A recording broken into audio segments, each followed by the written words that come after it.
Hola a todos y todas, bienvenidos a nuestro segundo episodio de este podcast que hemos dado en llamar Entre Cuidados. Antes de darle paso y presentar a la invitada de lujo que hoy nos acompaña, queremos agradecerles muchísimo la enorme repercusión que ha tenido el primer episodio con el doctor Guillermo Mamana, los comentarios y los cariños que nos han hecho llegar. Para nosotros sus comentarios y sus palabras de aliento son muy importantes para seguir creciendo y para seguir pensando contenidos que aporten a esta linda comunidad que hemos generado. Así que, habiendo hecho este agradecimiento, les voy a presentar a la invitada que nos va a acompañar en este segundo episodio. Hola Silvi. Hola, ¿qué tal? Muchas gracias por la invitación. Bueno, Silvi es una gran amiga de Palker, es una gran amiga mía y de Guille, así que la verdad es que para nosotros es un enorme placer que seas la segunda invitada de este episodio. Y antes de empezar a conversar, quiero presentarte. Bueno. Quiero presentarte y quiero contarle un poco a todos los que nos están escuchando tu recorrido. Gracias. Silvi es pionera en los cuidados paliativos y en la psicología paliativa. Desde hace muchos años forma parte de la Asociación de Medicina y Cuidados Paliativos y actualmente es la presidenta en curso de dicha asociación, con quien tengo el gusto de compartir comisión directiva desde hace algún tiempo. Silvia además es doctora en psicología, es psicoanalista, es miembro del equipo de cuidados paliativos del Hospital de Oncología Marie Curie.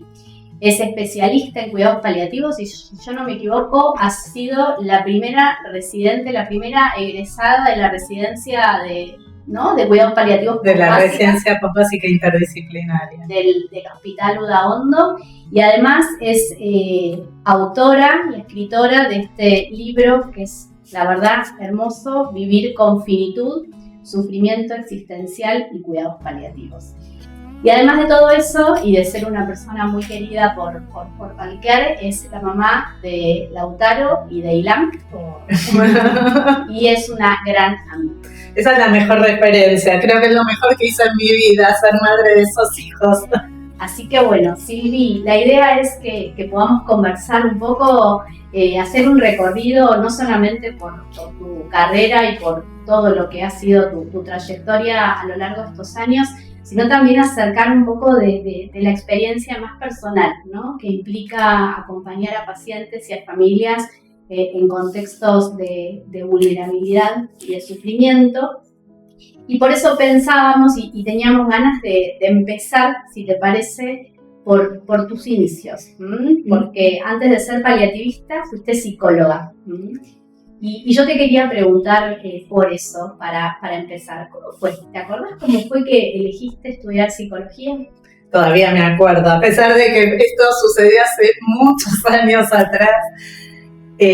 No fue mi primera elección vocacional, en realidad. Psicología yo creo que fue un lugar de llegada después de un trayecto previo.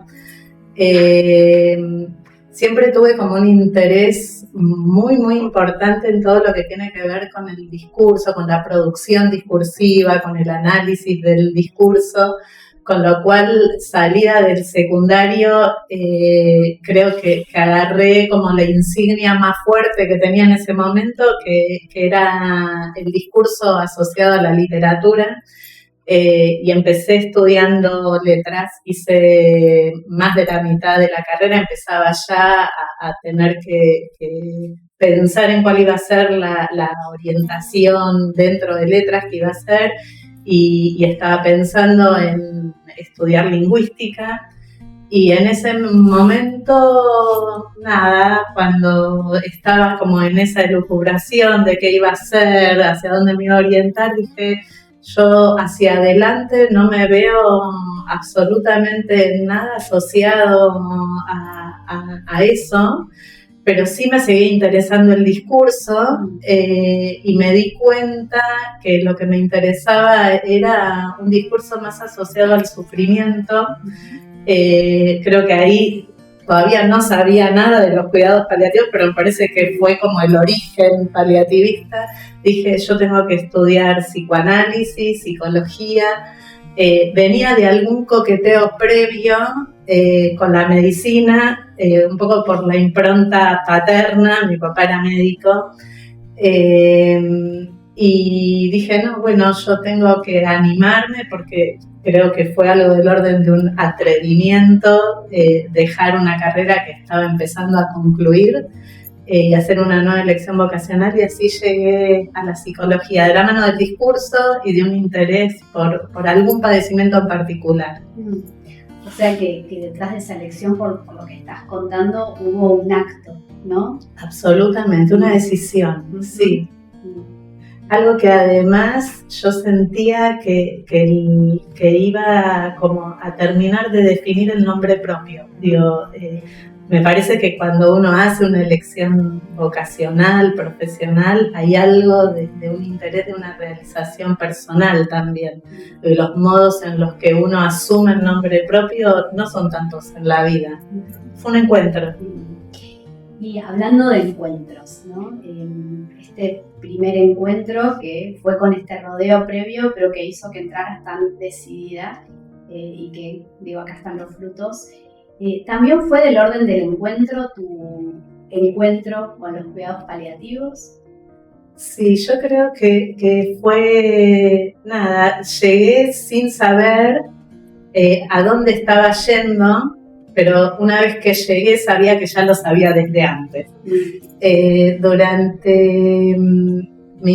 Yo hice, antes de hacer la residencia postbásica en cuidados paliativos, yo hice una residencia básica en clínica, y en el contexto de esa residencia, en un momento de la formación empecé a estudiar más de lleno la problemática del duelo, y sobre todo la problemática del duelo en circunstancias particulares de la pérdida. Estaba como muy causada en todo lo que era el estudio del duelo de familiares de desaparecidos, y te diría que terminé mi residencia con una pregunta en relación a qué pasaba con el duelo en circunstancias particulares, en realidad qué pasaba con la muerte en circunstancias particulares, ¿no? Digo que en definitiva la pregunta por el duelo es también una pregunta por la vida con muerte,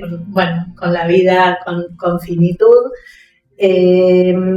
Termino mi residencia como con esa inquietud, y en el momento en el que termino mi residencia nace mi primer hijo, Lauti, y ahí me costaba como pensar qué iba a ser mi vida profesional por fuera de la maternidad. Digo, era como un momento en donde solo había espacio para pensarme como madre de Lauti en ese momento. Después, mis hijos se llevan muy poquito tiempo como madre de Lauti y de Ilan. Pero seguía esta pregunta con la que había salido de la residencia, y en ese momento mi ex esposo, Vladimir, que es psiquiatra, un día viene y me dice: Duli, vi un afiche en el hospital que se abre una residencia postbásica de cuidados paliativos. Le digo, ¿y eso qué? Me dice, no sé, pero me dice, no tengo ni la menor idea, pero como a vos te gustan esas cosas del duelo, esas cosas, tampoco terminaba él de entender exactamente cuál era el interés. Seguro que te interesa. Y entré sin saber muy bien, entré de la mano del duelo y me encontré con la pregunta que yo creo que tenía de antes, de esto, ¿qué sucede cuando en la vida hay que contabilizar la posibilidad certera de morir? Y la pregunta viró hacia ese lugar en mi llegada a los cuidados paliativos. Y lo mismo que me había pasado entre letras y psicología fue llegar a un lugar que supe que ese era el lugar en el que me quería quedar. Con la potencia que tiene llegar a un lugar así, donde por ahí uno no puede dar demasiado cuenta de por qué tiene esa certeza, pero que se traduce en un entusiasmo por bucear cada vez más profundo, por formarse, por hacer nuevas preguntas, nada, un lugar en donde no tuve, y me sigue pasando ahora, un lugar que me es fácil transitar y del que tengo la certeza de que no me quiero ir. Para mí eso es como, no sucede tantas veces en la vida eso. Qué linda, ¿no? Esa sensación de que uno encontró el lugar en el que se siente a gusto, cómodo, y eso en general siempre tiene que ver con la historia, ¿no? Quizás lo tenemos más o menos localizado, ¿no? Por dónde viene, vos recién decías que hay como una pregunta que te fue acompañando, que tiene que ver con la pregunta por la vida, por la muerte, por la finitud. ¿Ubicas algún inicio en tu biografía de lo que puedas contar o tengas ganas de compartir para también conocerte un poquito más, en donde detectes que algo de esa pregunta se despertó?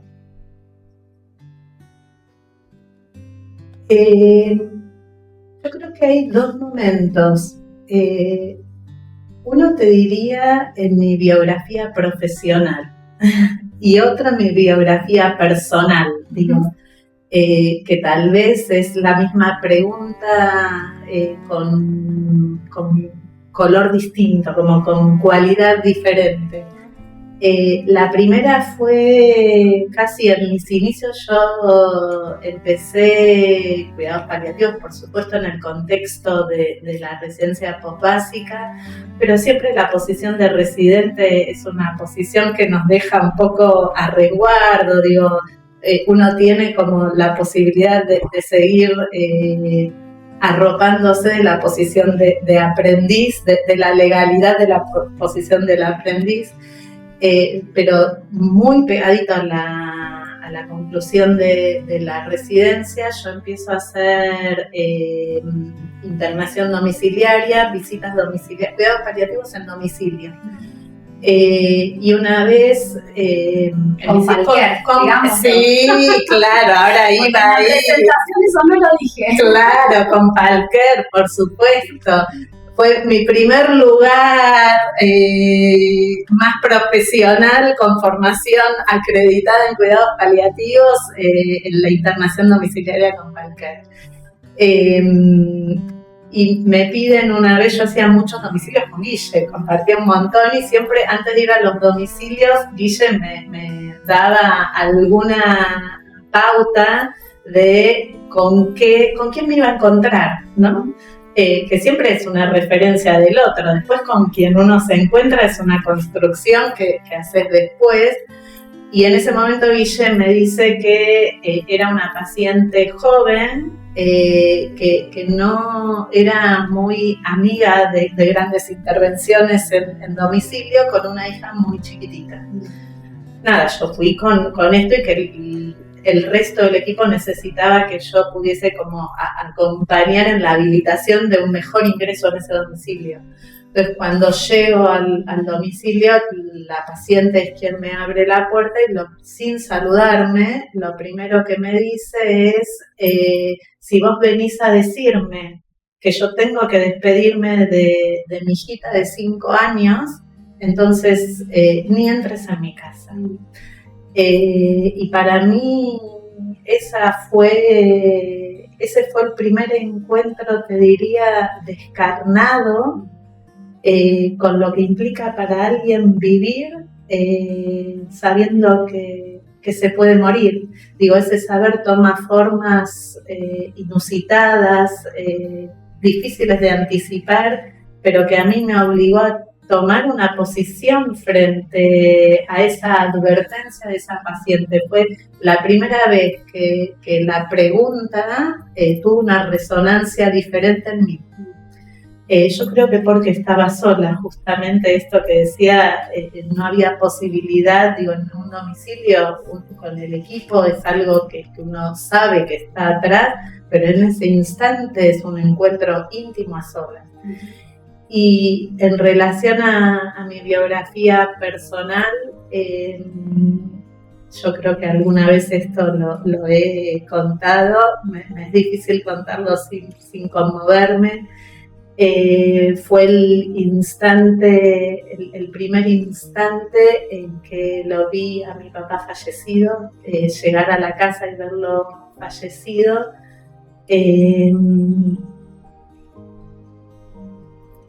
Una pregunta que tal vez tenía cierta externalidad en relación a lo que es vivir con finitud, ese instante de pasaje entre la vida y la muerte, fue como internalizarlo y lo miré y dije, esto es morirse, como si ese conocimiento se hubiese hecho cuerpo, ¿no? Que es es una dimensión diferente de lo que uno puede leer, de lo que uno puede producir en términos de conocimiento. Y dije, es esto. Como si en ese instante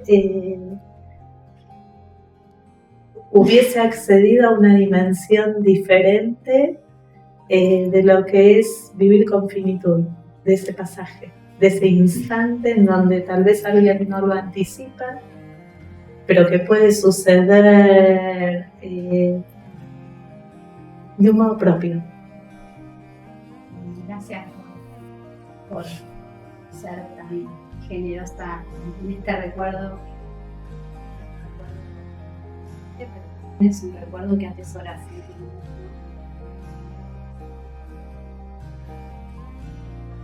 Una enseñanza paterna, ¿no? Digo, una enseñanza paterna. Una herencia, sí, que también dejó en ese claro. momento. Sí, totalmente. Y yo sé que tu papá es una persona muy importante, ha sido una persona muy importante en tu familia y también en vos. Te voy a hacer una pregunta que es como un juego, pero como lo introdujiste y está acá, bueno, vamos a hacerlo más presente todavía de lo que ya está. ¿Qué crees que le diría a la Silvina de hoy? Mi papá. Mi papá era... Porque me diría, estoy tratando de filtrar una versión compartida. Yo creo, en principio, que estaría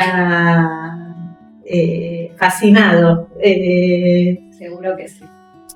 Lo digo con humildad esto, porque creo que podría encontrar sus propias marcas en mi recorrido.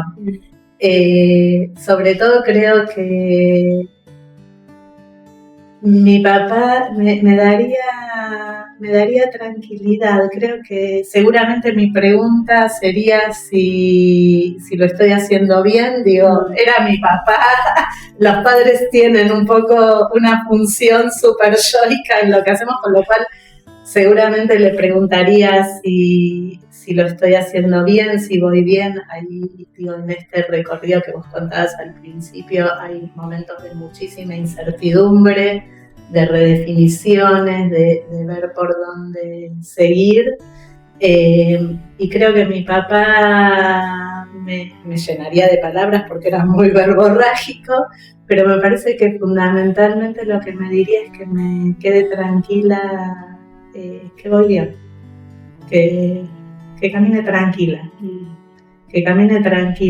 Mi papá tenía varias frases de cabecera, pero hay una que frente a algunos problemas que yo podía plantearle, me decía que los problemas se resuelven o con tiempo o con dinero, y que en general uno de lo que más dispone es de tiempo para pensar cómo resolverlo. Entonces me parece que me diría algo de eso, que haga uso del tiempo que dispongo.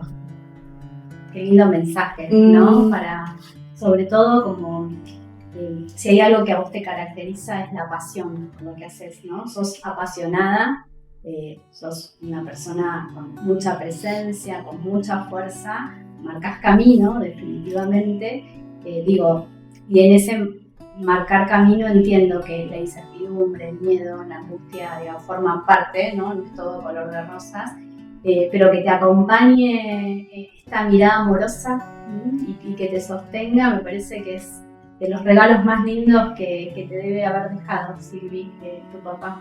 Así que me encanta que forme parte de este ratito con nosotras. Gracias.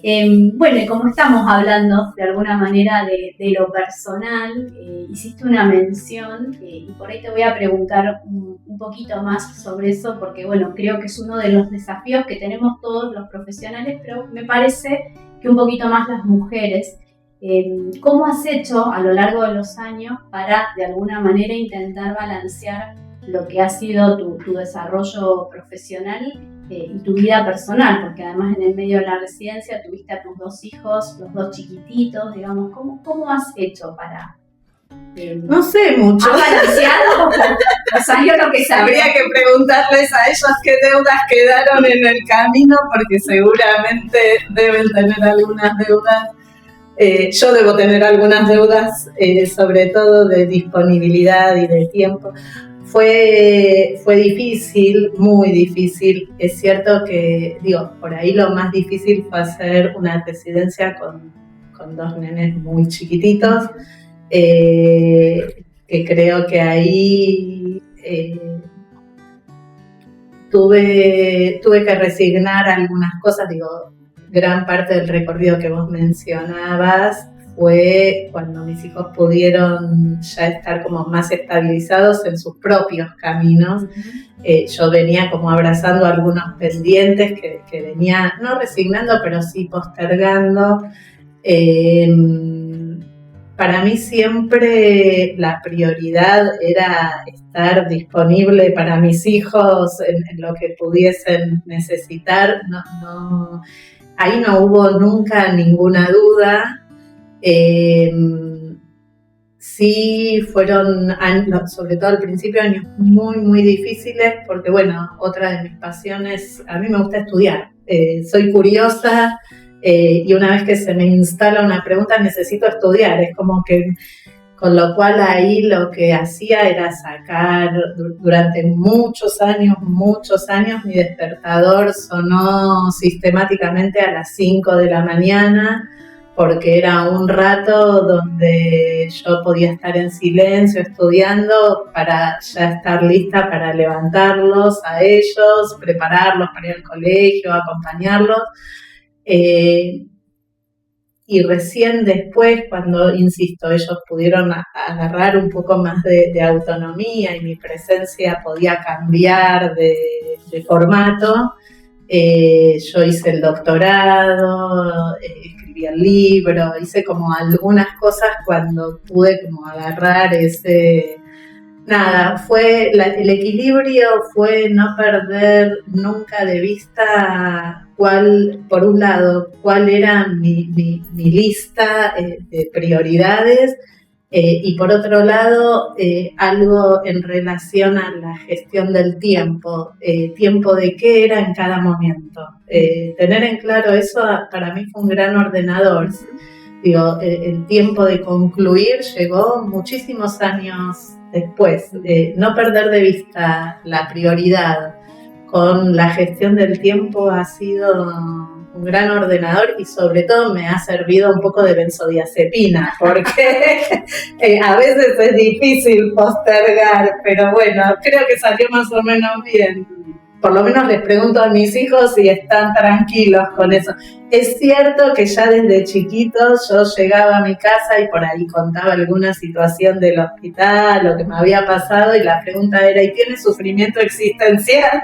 Los cuidados paliativos entraron muy tempranamente en mi casa. Claro. Y también entraron para quedarse, porque los 2 tienen como algún interés particular. Y sí. Bueno, no era una pregunta que te iba a hacer ahora, pero como lo trajiste me parece que viene a continuación. Vos tenés 2 hijos de carne y hueso, pero tenés un tercer hijo, que me parece, que me animo a decir que es este libro, y te quería preguntar por eso. ¿Sentís que llegó en el momento en el que tenía que llegar la escritura de este libro? Si tuvieras que como resumir en poquitas palabras o cortito, digamos, ¿qué fue lo que te inspiró a escribir Vivir con Finitud? ¿Qué nos dirías?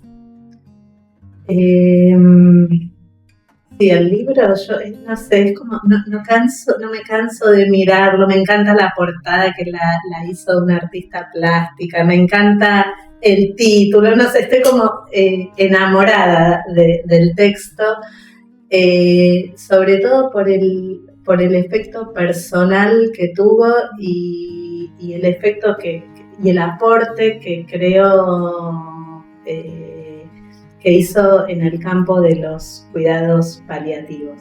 El libro en realidad es una reescritura de mi tesis doctoral. Yo investigué durante varios años de ahí la pregunta de mis hijos sobre el concepto de sufrimiento existencial, digo, que es por donde entré a la psicología, un sufrimiento particular, es lo que hizo que me quedase en los cuidados paliativos, pero me parecía, yo no encontraba un concepto que terminase, y esto es algo personal, dentro de lo que eran los conceptos en relación al sufrimiento existencial, no encontraba un concepto que para mí fuese representativo de lo que veía en la clínica. Por eso me puse a investigar.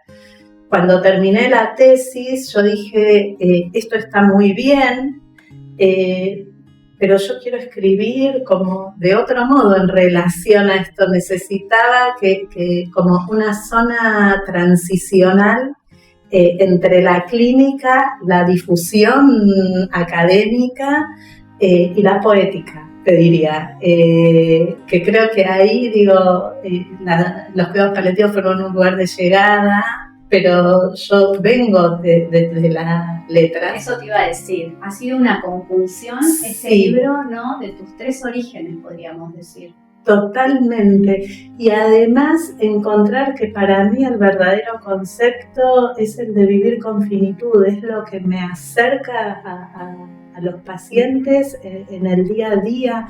Te diría que tengo como la cabeza llena de testimonios de los pacientes, de los familiares en duelo, de lo que es vivir con finitud, y necesitaba poder decirlo como en esta zona de intersección entre lo poético, lo académico y lo clínico. Yo creo que por eso es lo que yo empecé hablando del nombre propio, me parece que el nombre es este libro. Que ahora quiero empezar a pensar en un segundo y estoy como tan fascinada con esto que me cuesta salir de ahí. Bueno, es como los hijos, ¿viste? Que en los primeros años uno está enamorado y después llega la etapa de la pubertad y la salida exogámica y uno puede empezar a soltarlos.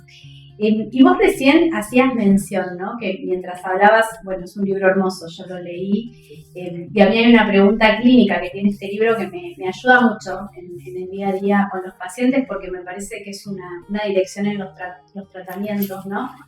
Es una pregunta que los pacientes de una manera u otra se hacen, ¿no? Si es posible vivir con conciencia de finitud, porque sabemos que las enfermedades amenazantes para la vida confrontan a los pacientes y también de alguna manera nosotros acompañando esas situaciones a la pregunta por la finitud. Dijiste que tenés un montón de situaciones clínicas que mientras hablabas del libro y de lo que te llevó a escribirlo se te venían a la cabeza. Pero si tuvieras que elegir alguna, ¿no? Y que pudieras compartir, digamos, en este ratito con nosotros, ¿hay alguna situación clínica bisagra que creas que haya sido como emblema de esta pregunta que se desarrolla a lo largo de todo el libro, que es cómo vivir con conciencia de finitud? ¿Alguna situación clínica que nos puedas traer acá? Así también la gente que por ahí escucha este podcast que no es del palo de los paliativos, ¿no? Se puede acercar a la experiencia de acompañar estas situaciones y al gran aprendizaje que estas situaciones nos dejan a todos, ¿no?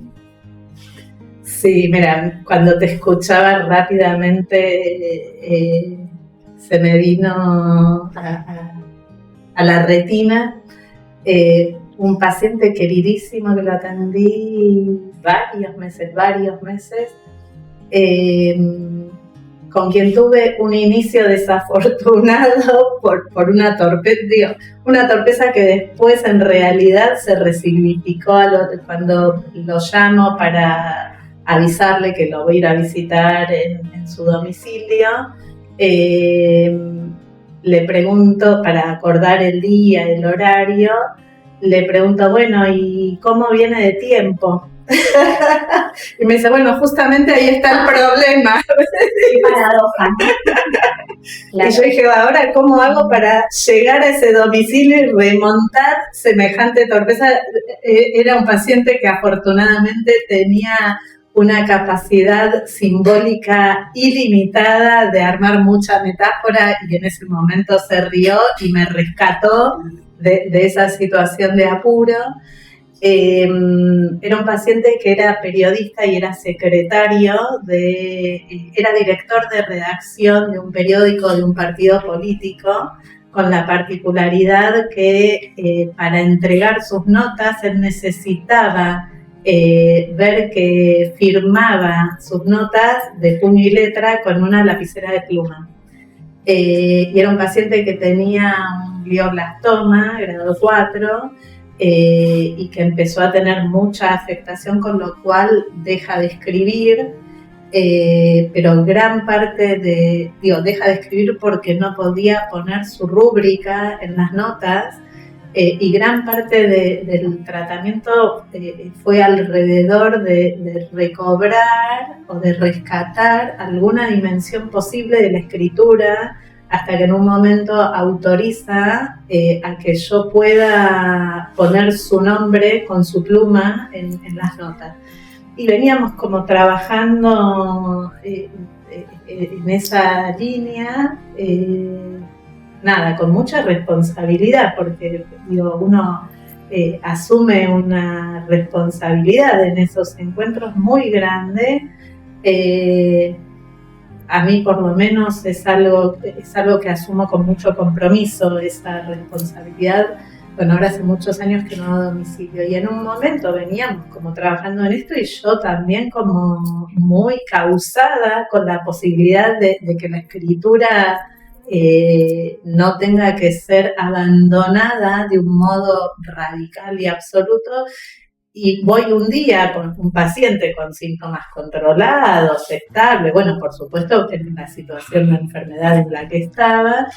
Llego un día al domicilio y me dice, mi estimada, llegó el momento de despedirnos. Yo digo, pero escúchame, casi con la misma torpeza que el primer día, pero se acabo de llegar, ¿cómo de despedirnos? Y me dice, no estás entendiendo que estamos hablando de otro tiempo y otra despedida. Digo, ese día, ese paciente me enseñó que vivir con finitud es tal vez algo que se construye a lo largo del tiempo sin que uno lo sepa, y en algún momento alguien sabe que está viviendo con finitud. Vamos con la última pregunta, ¿te parece? Bárbaro. Pensando en que estamos en la semana en donde se celebra el Día Mundial de los Hospicios y los Cuidados Paliativos, tomando el lema que este año embandera a la Organización Mundial de la Salud, ¿qué desafíos crees que tenemos en Argentina por delante? ¡Wow! ¡Qué pregunta! Porque son varios los desafíos que tenemos. Este año el lema es cumpliendo la promesa, garantizar la accesibilidad a los cuidados paliativos, y en realidad hace alusión a lo que hace 11 años atrás, en la Asamblea Mundial de la Salud, se pide como incorporación de los cuidados paliativos a la cobertura universal en salud. Esto inexorablemente pide que potenciemos las comunidades y que potenciemos la inclusión de los cuidados paliativos en las políticas sanitarias. Es un llamado a los gobiernos a que promulguen políticas de salud que puedan considerar la garantía en la accesibilidad a la atención integral en cuidados paliativos, a la provisión de medicación esencial, provisión de opioides. Y me parece que en Argentina tenemos una realidad donde tenemos que pugnar con todas nuestras fuerzas para que se pueda dar la implementación, y lo voy a plantear de este modo, la implementación masiva de nuestra Ley Nacional de Cuidados Paliativos, porque hasta que eso no suceda, nosotros nos vamos a seguir quedando muy atrás en la accesibilidad a esta cobertura integral en la salud y a la provisión de cuidados paliativos integrales de calidad para toda la población que necesite de la atención paliativa en el ámbito de inserción en el que se encuentre y en el lugar del territorio nacional en donde esté. Nosotros tenemos que llegar a cada domicilio en donde hay un paciente con sufrimiento no aliviado. De ninguna manera podemos permitir que la cifra representativa de nuestra realidad sea ese el 86% en realidad de población que fallece con dolor no aliviado, con disnea, con sufrimiento, con lo cual me parece que necesitamos más cuidados paliativos de calidad, más cuidados paliativos en la atención primaria de la salud, más y mejor política de salud que entienda que el cuidado paliativo es un derecho humano que nosotros tenemos que garantizar. Así que estamos trabajando en eso, hemos asumido un compromiso de continuar formando profesionales en cuidados paliativos y de seguir golpeando cada una de las puertas que encontramos en donde creemos que del otro lado hay alguien con capacidad de decisión y de ejecución en términos de políticas en salud. Bueno, Silvi, muchas gracias, qué lindo cierre, y ojalá que este podcast, que esta conversación golpee puertas, llegue a los oídos de los gestores y de los tomadores de decisión, para que efectivamente estemos cada vez más cerca de cumplir la promesa y de que el acceso a los cuidados paliativos sea para todos los que lo necesiten. Muchas gracias por acompañarnos y nos vemos la próxima en este podcast que dimos en llamar En Entre Cuidados.